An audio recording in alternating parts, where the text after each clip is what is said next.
With the Kamloops narrative, the Kamloops story, I think the best way to think about it is as a series of problems, right? We have problems because it's not resolved.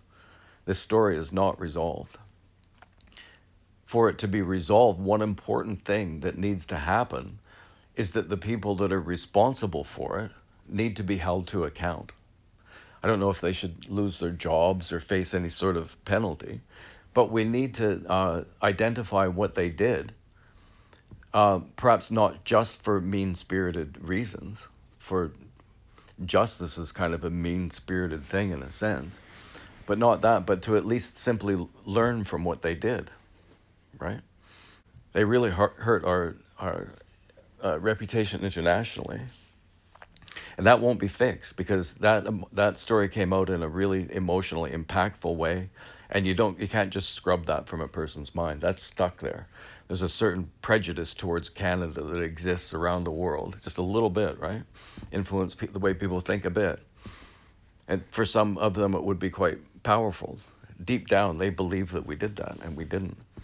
Like things really, the consequences of the failure of journalists and politicians and educators to seek the truth on this situation early on, the consequences of their failure to do that, the intellectual class that should have their eyes on truth the entire time took their eyes off of it, and the consequences were horrible.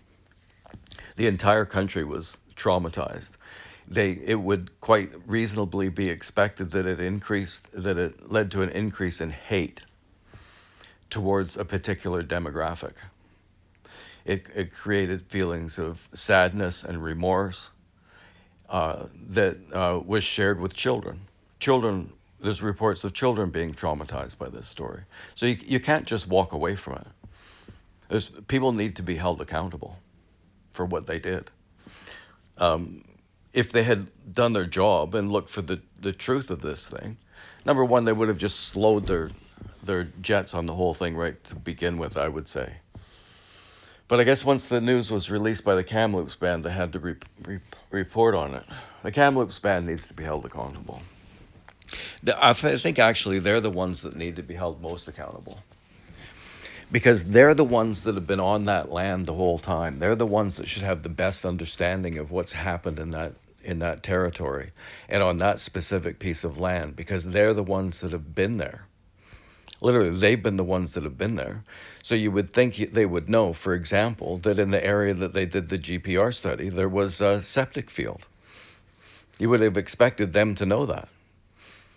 And they could have said, well, yeah, they found anomalies, but they're consistent with septic tiles, similar depth in the soil and everything else. There's just a good chance that a lot of the anomalies were septic tiles. That should have been come out originally. So either they didn't know that, which is conceivable, or they did know it and they didn't share it. And they've got their knowledge keepers and their elders that receive a lot of respect, and probably indirectly or directly funding to know what's going on. And it was their word that led people to put more credibility to this story than they otherwise would, because all you had was a GPR study. And the people who released the story, they didn't bother to look into either the fact that UBC had dug there. Later that came out. But you would think they would have known that they're digging in the same area where UBC dug, because they lived there, right? You would think they would know that because they lived there. But they didn't, and that's why the story came from 215 down to 200. Like, there's some real problems with this story. There's a lot of people that are responsible, and some of them are Aboriginal people. They should have known, right, these things, and they should have shared these things early. So, I think in a sense that's the crux of it.